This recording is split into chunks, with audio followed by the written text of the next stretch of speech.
Hello YouTube, Roarshak here. Today I wanted to go over a topic a bit outside my normal scope, and that's the negativity I see surrounding my favorite game. A lot of content creators are reacting to some videos going around, and I see tons of content being made about crown crates and how the game is trash.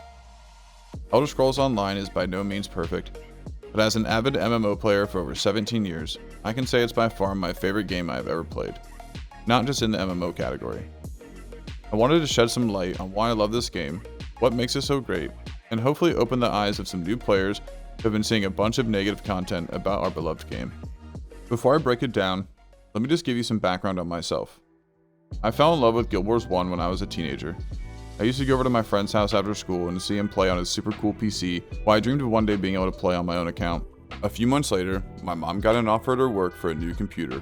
She asked if I wanted to use it for a gaming computer as my 16th birthday present, to which I happily agreed. Thanks, Mom. A few days later, my new Dell XPS 400 with a 512 megabyte graphics card hit my doorstep. I could finally play Guild Wars on medium settings, and my PC gaming journey began. I will never forget those days of playing with older folks. Them letting me be involved in guild activities was a big learning experience for me. I learned how to buy, sell, trade, manage people and expectations, and set goals for myself. Older MMOs made you earn everything, inherently teaching us how to be proud of ourselves. I loved this journey, and it was only the beginning. Over the years, I played many similar games, such as Neverwinter, Star Wars The Old Republic, World of Warcraft, Final Fantasy XIV, and many more. If there's an MMO out there, I've probably tried it. Then one day, a game came along that had been out for a few years, The Elder Scrolls Online. I loved Skyrim and played Morrowind as a kid on the original Xbox. So at the end of 2016, I decided to start my Elder Scrolls Online journey. In the beginning, I had no help, no one to play with. I did dungeons to level myself over the years, all the way to CP 800. I could have joined guilds, but I was shy and was always nervous to reach out. I came from an era of MMOs where we didn't really have voice chat. I was comfortable just being behind my keyboard, playing my Templar. I happily found my role as a healer and fell in love with the free-moving playstyle ESO offers. I always judged games on how cool the magic was, or how well it played, and many MMOs made magic users stand still while casting. I can't stand this playstyle, so seeing that I could run around like a lunatic while casting was a huge draw for me. I fell in love with healing my team, working as a group, and mastering more difficult content. I still remember getting stuck in White Gold Tower Vet for hours, and finally leaving. Something that's a breeze now. Over the years, I learned about achievements and the cool in-game rewards I could unlock. I remember chasing down all the bear costumes in Hrothgar as one of my first personal challenges in ESO. The realization that I could collect and achieve all these cool things in ESO led me to finding different costumes, pets, dyes, mementos, and emotes I could collect. I even found some other silly things along the way. Then, one day I remember seeing the title, Grandmaster Crafter, above someone's head in Vivek. I always saw people in chat asking to hire one for gear, and I remember telling myself, one day, I'll be a Grandmaster Crafter and be just like them. So now I had a new journey, a personal achievement for some silly words next to my name. So for almost 2 years, I spent time working on myself and heading towards my goal. The journey consisted of coming home from work daily and refilling my research tables, doing daily crafting to make money, tracking down motifs for the Style Master portion, and learning how to sell crafted goods to make the millions I would need to afford this achievement. Before the hybridization of achievements, Grandmaster Crafter was quite an accomplishment to achieve. Now I can teach you how to get it in a day. But maybe that's another video. My point is, Grandmaster Crafter isn't about the silly words next to my name, or what it does for my ego. It's about the fact that I committed to my goals, chipped away at it daily, and learned that hard work and dedication truly pays off. MMOs have a great way of teaching us great skills that we can apply to almost anything in life.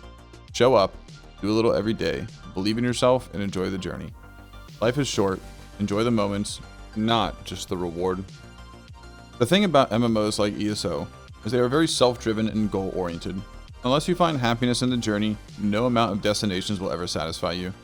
If the only thing that makes you happy is a glowing sword from the Crown Store, then no amount of glowing swords will ever satisfy you. I know I shouldn't, but I enjoy crown packs. I buy packs throughout the years as I don't do much outside of work and play ESO or relax with my dog in the city. After collecting so many pets, mounts, and costumes over the years, I find myself still wearing the same silly bather towel and now the bucket hat from an in-game event. If not, then I'm usually wearing the same 3 to 4 outfits I've come up with, as that's who I feel like my characters have become anyways. Mostly all of which come from in-game rewards, not the Crown Store. None of those things come close to the joy of laughing with your friends in dungeons, panicking in PvP, or seeing a valuable item drop for you or your friends. Seeing my friends accomplish their goals is way cooler than hitting 5k more on a target dummy, or collecting another mount to show off. Stuff is just stuff. Memories and accomplishments become core memories. I will never forget the grind for my bear costumes, but I can barely remember the name of monster arms packs I bought. I could have sworn I had a purple one in here somewhere. Here I am, collecting all these things to give myself joy and satisfaction, yet my favorite part of the day is just running through a dungeon with 3 friends with buckets on our heads, or throwing mud balls at the PvPers in Wayrest. Then, it finally hits you when you realize that the thing that makes an MMO great is not all the glitzy and glamorous armor sets or mounts. We all realize at this point any wallet warrior can do that, and there really is no substance to it other than having a shiny butt to show off. What makes this game so great are the people. Death rolling dice with your friends, killing dragons and watching your friends get wiped out by a fire breath, or tackling a new challenge together and running around like idiots while we blunt force DPS through mechanics. Or die, I suppose. We are pretty good at that too. The combat in Elder Scrolls is very free and fluid, the builds are unlimited, the gold is flowing from all sources of the game, and there are hours of content to be had in any version of the game. You can fish, farm nodes, run 12-man trials, do 4-man dungeons, solo or duo infinite archive, solo or group arenas, sell crafted items like armor, weapons, food, furnishings, enchantments, and so much more. The markets are real and rotating, you can flip items, find deals, and truly test out market theories for crafted items or farming scenarios. To me, these things are so incredible and make ESO such a fascinating place to explore, even if you never open the Crown Store. Maybe you want to power level people for gold. Maybe you want to run a housing contest and just decorate homes and dress up your characters in a fashion guild. Maybe you want to RP and sell feet pics in Rift. Okay, too far? Too far. Got it. For me personally, it's the card game Tales of Tribute, antiquities, the advanced housing system, the ability to collect hundreds of different motifs for outfits, and the challenge of veteran hard mode content that makes me love this game. The decks for the card game are unlocked through gameplay, there are many houses available for in-game gold, and you can entirely furnish them from wall to wall with in-game crafted, collected, or acquired items that come from achievements or antiquities. And if you want something from the Crown Store, you can have another player buy it for you with their money in exchange for your in-game gold. This is 100% allowed within the terms and conditions of ESO, and there are plenty of safe discords for it like the Tamriel Crown Exchange. And I'm sure I'll be called a Zoss shill for saying this, but I think they do a pretty good job compared to other MMOs. We get quarterly content updates, we are starting to get more free crates and monthly rewards, they massively support the community and give content creators of any size an opportunity to shine, and they added the Endeavor system so we can purchase items from the Crown Store with in-game currency. In fact, my only Radiant Apex mount is from using them, and I'm almost about to get my second one already. Seems you can afford about 2 Radiant Apex mounts a year for free, and that's pretty awesome in my opinion. In return, they do ask for a subscription, but historically, the greatest MMOs have always had a subscription model, so that doesn't bother me.